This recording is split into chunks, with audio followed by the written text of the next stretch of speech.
Amados irmãos, amadas irmãs, mais uma vez viemos para o tutorial do alimento diário. Desta vez é um novo volume, né? É livro 2, cujo tema geral ainda é "E será pregado este evangelho do reino". E o título deste volume é "Preparados para a vinda secreta de Cristo".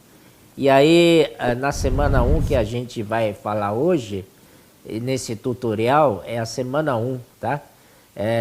Então, é o livro 2, né? E semana 1 tem como título "Seguindo a estrela da vinda do Senhor". Vamos ver dia por dia, tá? Para a gente entrar no encargo desse alimento diário. Amém? Primeiramente, queremos ver aqui esse parágrafo inicial, mostra para nós um resumo de todos os dias que vamos abordar nesta semana. Primeiro é o pano de fundo da criação, a rebelião de Lúcifer e recriação de Deus, a expectativa de Deus de que sua vontade seja feita na terra, a pregação do evangelho do reino pondo fim ao caos, o verdadeiro conhecimento da palavra que nos leva à prática. A palavra profética como uma candeia que brilha em lugar tenebroso e vai brilhando até que o dia clareia. Isto é, até a vinda do Senhor, a estrela da manhã associada ao nosso estado de vigilância e, por fim, essa estrela também como o galardão dos vencedores, tá? Amados irmãos, então nós vimos que Deus, né, criou todas as coisas, e todas as coisas criadas por Ele, Ele tem Ele como centro, né? E no Romanos capítulo 11, 36, há um versículo que fala assim: porque dele e por meio dele e para ele são todas as coisas. A ele, pois, a glória eternamente. Amém. Então nós sabemos que todas as coisas têm o Senhor como centro, né? E ele é a circunferência também. E ele criou a terra, né? Para ser habitada. Aqui no Isaías 45, 18, diz assim: assim diz o Senhor, que criou os céus, o Deus que formou a terra, que a fez e a estabeleceu, que não a criou para ser um caos, mas para ser habitada. Eu sou o Senhor e não há outro. Primeiramente, queremos explicar um pouquinho rapidamente, né, por que Deus teve que criar. E você sabe que Deus então criou o fator tempo, né? Por que Deus criou o fator tempo? O tempo iniciou com Gênesis 1:1, que é: no princípio criou Deus os céus e a terra. Aí começou, né, o tempo, o fator tempo. Até então para Deus não existia tempo. E este mesmo tempo vai finalizar em Apocalipse 21, versículo 1, que diz assim: vi o novo céu e a nova terra, né? Então, esse período aí que começa com Gênesis 1:1 e termina em Apocalipse 21:1, esse tempo todo se chama tempo, né? E por que Deus colocou tempo, né? Por qual motivo Deus colocou tempo? Então nós sabemos que entre versículo 1 de Gênesis e versículo 2 de Gênesis, capítulo 1, versículo 1 e versículo 2 de Gênesis, entre esses dois versículos houve um intervalo muito grande e que aconteceu alguma coisa aí, né? E foi justamente a rebelião de Satanás. Essa rebelião de Satanás vocês podem ver tanto em Isaías 14 como em Ezequiel 28, né? Então, por causa da rebelião, esse arcanjo rebelou contra Deus, nome dele Lúcifer, E então levou uma terça parte com ele. Não somente ele também conseguiu levar as criaturas pré-adâmicas nessa rebelião contra Deus, né? Então, por isso que essa terra agora ficou, toda a criação ficou assim desconectada com Deus. E quando as coisas estão desconectadas com Deus, você sabe que vira uma confusão, vira um caos. Por isso que Deus também, por causa da rebelião de Satanás, ele constituiu um governo rebelde paralelo ao governo de Deus. Em Colossenses 1,13 que chama de o império das trevas, né? Então, esse império das trevas, ele concorre com o reino de Deus, né? E sabemos que o reino de Deus é formado de eternidade passada e vai até eternidade futura, né? Mas nesse intervalo o Senhor colocou tempo, o Senhor inseriu tempo, como já tinha falado, falo novamente que isso é extremamente importante. Para que o Senhor colocou tempo? Então até hoje nós, ruminando a palavra, lendo a palavra, buscando a revelação da palavra, descobrimos que Deus criou o fator tempo para reaver a sua autoridade absoluta, o seu domínio total sobre a terra que ele criara, tá?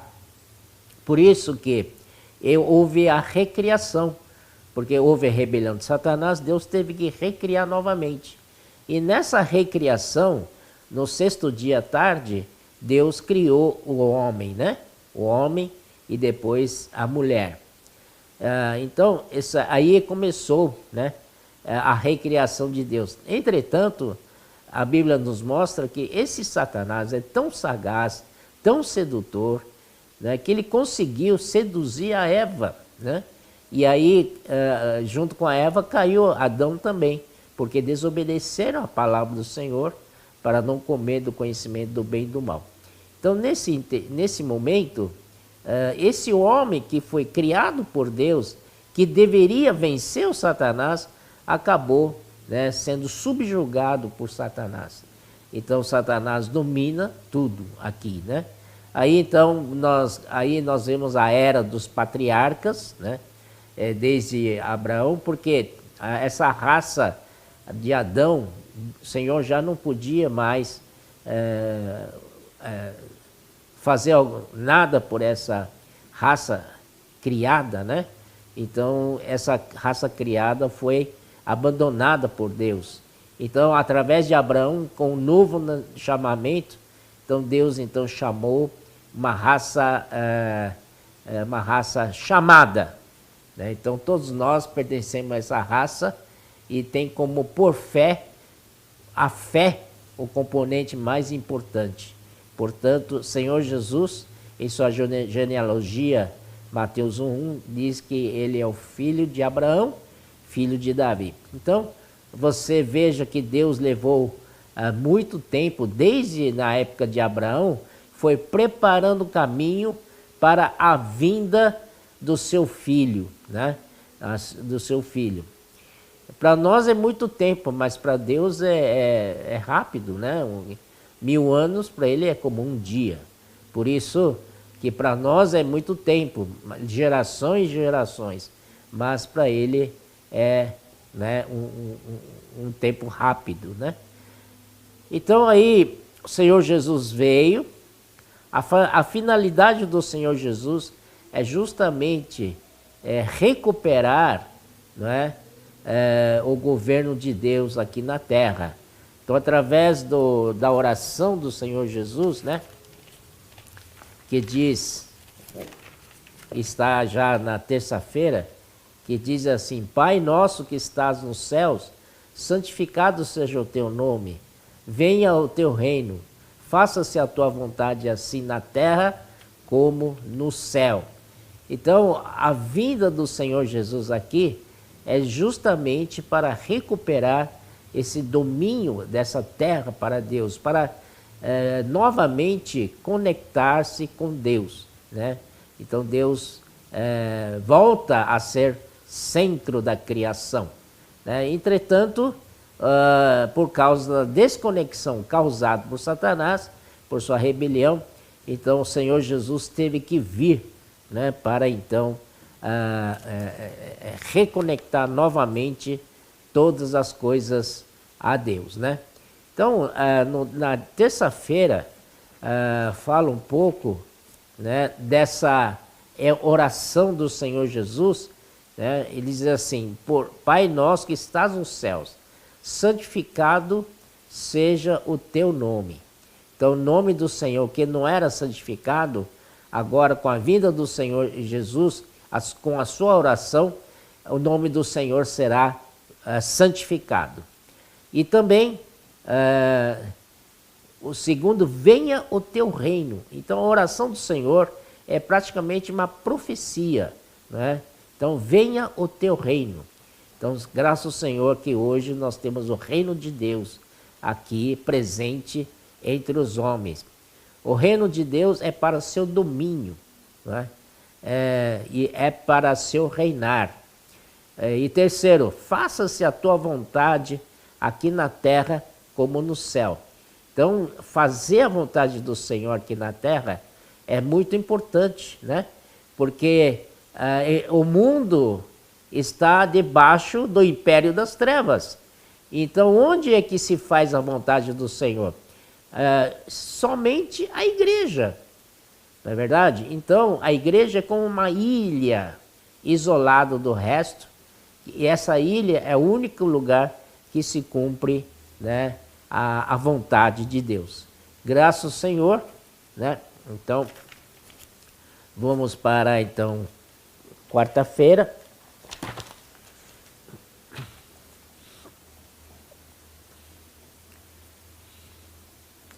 O título de quarta-feira é O Atraente Rei do Reino dos Céus, né?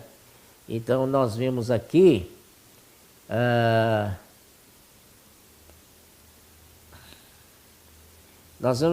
que o Evangelho coloca as pessoas, né, de volta a Deus e coloca as coisas que estavam fora de lugar dentro de uma ordem, né? Então, se nós temos Deus, então nós temos uma ordem, a ordem é recuperada, né? E vamos ver então Efésios capítulo 1, 9, diz assim: desvendando-nos o mistério da sua vontade, segundo o seu beneplácito que propusera em Cristo, de fazer convergir nele, na dispensação da plenitude dos tempos, todas as coisas, tanto as da terra como as do céu. Então você veja quão importante aqui o mistério da vontade dele é justamente de que Cristo seja por cabeça de todas as coisas. Todas as coisas vão convergir em Cristo e Cristo será a cabeça de todas as coisas. Ele diz, aqui diz, na dispensação da plenitude dos tempos. Então nós estamos no tempo. Então plenitude dos tempos é a compleção, é a complementação do tempo, né? Eu creio que nós estamos no tempo final já. Estamos chegando à plenitude dos tempos. Todas as coisas, né? O Senhor quer todas as coisas, tanto as do céu como as da terra. Graças ao Senhor, então, aqui está descrito que novamente a autoridade de Deus vai ser novamente ser feita aqui na terra. A vontade dele vai ser feita aqui na terra. E aí também na quarta-feira falou-se rapidamente em Mateus 9:9, dizendo um pouco do magnetismo forte do Senhor Jesus, da pessoa dele. Ele é uma pessoa muito atraente. Não há quem não seja atraído por ele, se ele passar na frente daqui. Partindo Jesus dali, viu um homem chamado Mateus, sentado na coletoria, e disse-lhe: segue-me. Ele se levantou e o seguiu. Puxa vida, esse Mateus, que era cobrador de impostos, estava na coletoria, um homem, uma pessoa odiada pela população em geral, não é? Então é comparado como pecador mesmo, mas o Senhor Jesus passou ali e disse para o Mateus: segue-me. E ele largou tudo e seguiu o Senhor. Esse Mateus também é chamado de Levi. Então, também nós temos o caso do André e Pedro, Pedro e André, melhor dito. E aí, quando o Senhor passou, segue-me, os dois seguindo o Senhor. Também Tiago e João, Tiago Zebedeu e João Zebedeu, estavam com seu pai no barco, e passou Jesus, disse para eles: segue-me. E eles abandonaram tudo, deixaram o seu pai e seguiram o Senhor. Então, que mostra como o Senhor tem essa atração, magnetismo pessoal, é impressionante. E aí nós chegamos na quinta-feira, né? Quinta-feira é muito simples, né? No capítulo 2, principalmente, vieram os magos lá do Oriente, magos que, né? Que não sabiam muito onde Jesus ia nascer, mas eles souberam que Jesus ia nascer, né? Menino Deus ia nascer aqui na terra. Então, eles vieram lá de longe para ver onde Jesus ia nascer. Para quê? Para adorá-lo e dar presentes, né? Era ouro, né? Também incenso, né? E também mirra. São os 3 presentes que eles trouxeram lá de longe para honrar nosso Rei, nosso Senhor Jesus. Mas então, e eles eram guiados pela uma estrela que aparecia no céu. Quando chegou em Jerusalém, a estrela desapareceu. Então eles ficaram meio perdidos, né? Foram até Jerusalém perguntando: vocês sabem onde vai nascer o rei dos judeus? Jesus? E isso chegou aos ouvidos de Herodes. Então Herodes ficou apavorado. Como? Vai vir um novo rei dos judeus? Então, se aparecer, eu vou deixar de ser rei. Eu não poderei ser mais rei. Por que esse medo de Herodes? Porque Herodes não é um rei legítimo, não era judeu, não era do povo de Israel. Ele era estrangeiro, era idumeu, né? Estava ali porque o imperador romano colocou ele ali, né? Então impôs, né, o reinado de Herodes para Israel. Então, mas aí eles foram consultar os seus sacerdotes e escribas. Eles falaram que isso é muito fácil, né? Eles falaram assim: e tu, Belém, terra de Judá, não és de modo algum a menor entre as principais de Judá, porque de ti será o guia que há de apacentar o meu povo Israel. Está em Mateus 2:6. E com muita facilidade eles responderam isso.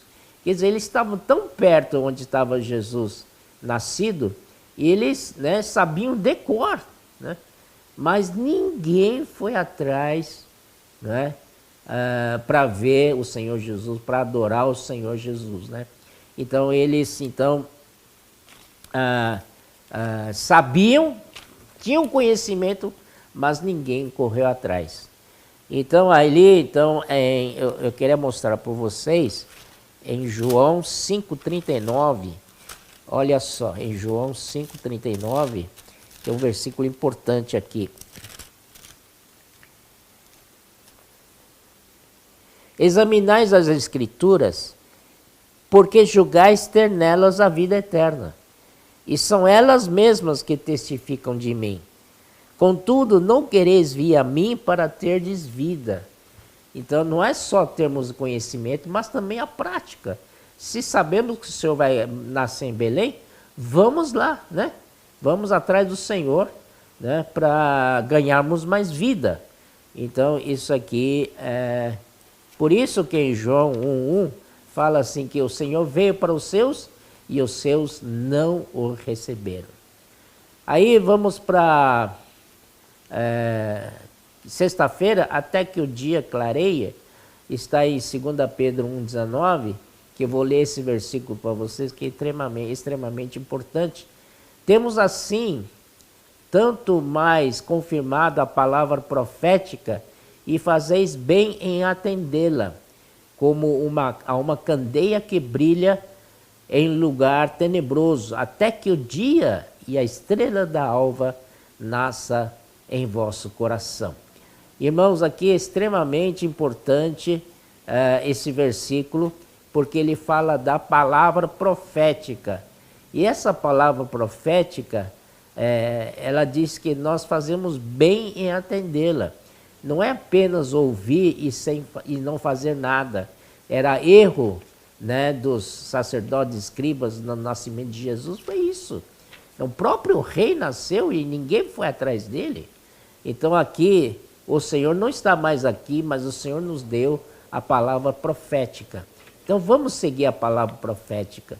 E essa palavra profética não pode ficar no conhecimento intelectual nosso, na esfera de doutrina. Nós precisamos atendê-la. Atender é executar, é praticar a palavra, né?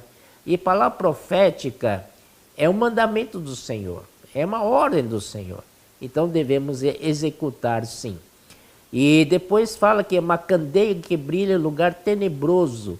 Realmente nós estamos vivendo numa noite muito escura. O mundo hoje é cheio de trevas, né?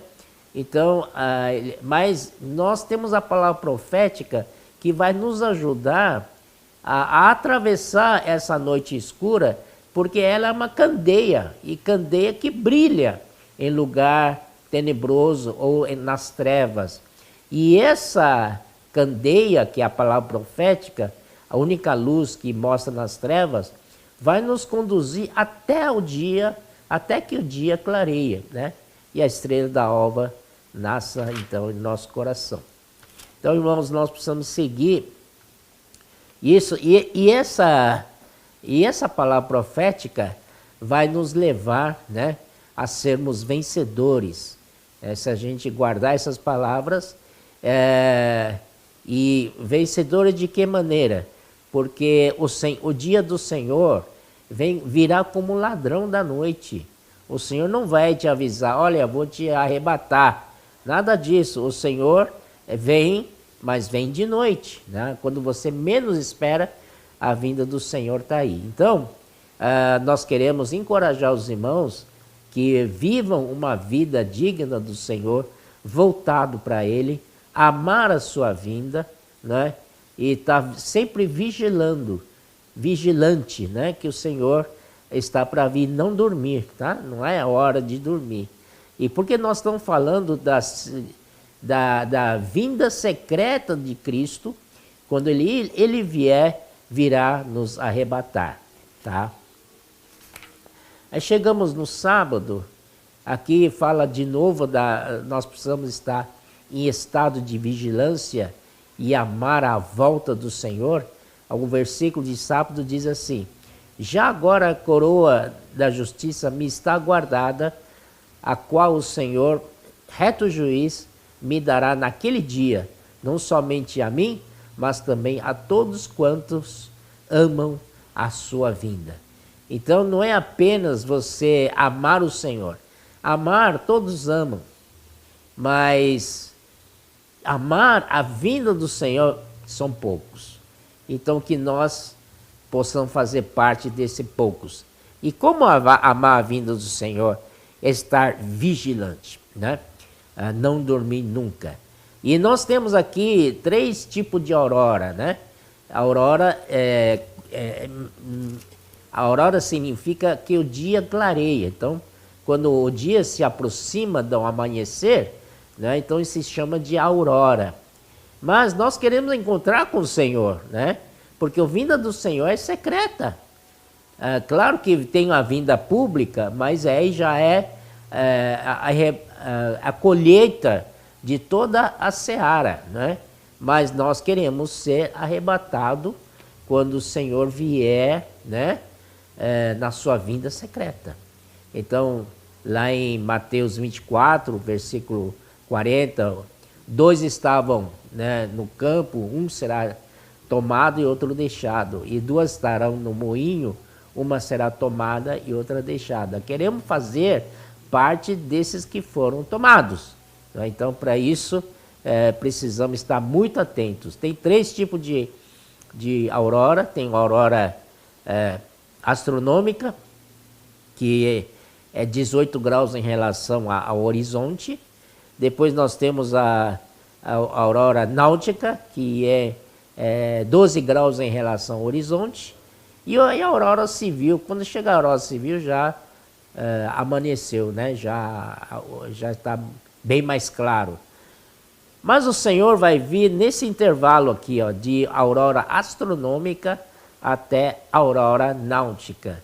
Então precisamos estar realmente vigilantes, né, para que o Senhor possa nos levar como vencedores, né?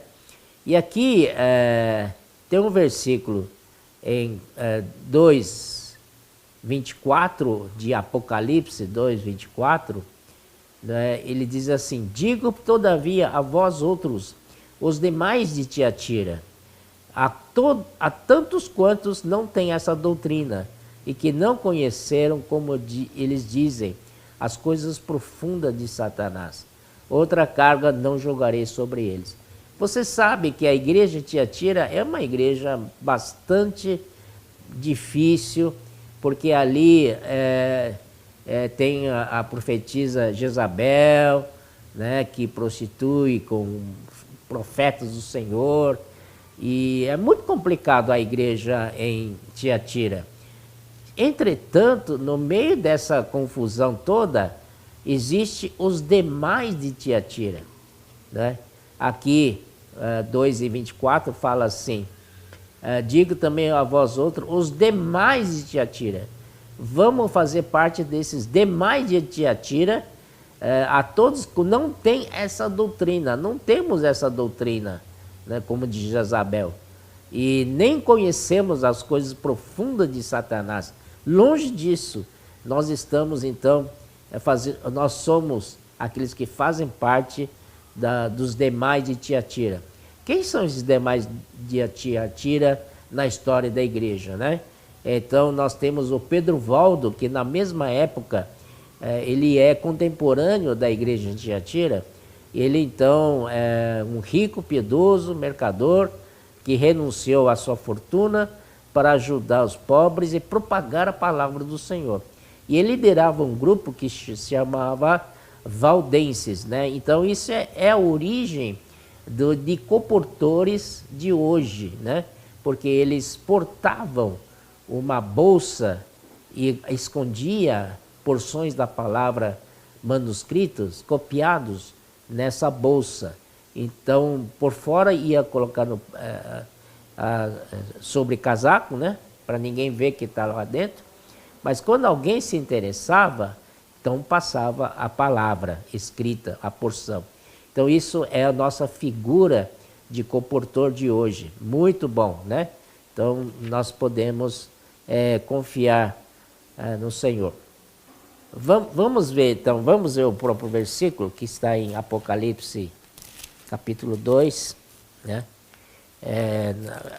A carta para Tiatira, ele diz assim: tão somente conservai o que tendes até que eu venha. Essa palavra é dita para os demais da Tiatira. E 26, ao vencedor que guardar até o fim as minhas obras, eu lhe darei autoridade sobre as nações, e com cetro de ferro as regerá e as reduzirá a pedaços como se fossem objetos de barro. Puxa vida, esse tipo de domínio parece um dominador, um tirano, não é? Um déspota. Mas olha aqui, o Senhor Jesus, ele quando rege, essa palavra regerá, em grego original é apacentará. Então, reger as nações é apacentar as nações. Não é para bater nas nações. Amados irmãos, amadas irmãs, vamos aprender a apacentar os irmãos, as irmãs, né? Vamos praticar o cuidado na rede de cuidados, porque assim estamos cooperando com os comportores que estão nas ruas, contatando as pessoas. Tem pessoas interessadas que querem ser cuidados e passam para a gente nas igrejas. Vamos formar esse grupo de cuidados, vamos cuidar. E estamos aprendendo a como cuidar das pessoas, e naquele dia nós vamos reinar apacentando as pessoas. Amém, meus irmãos? Muito obrigado.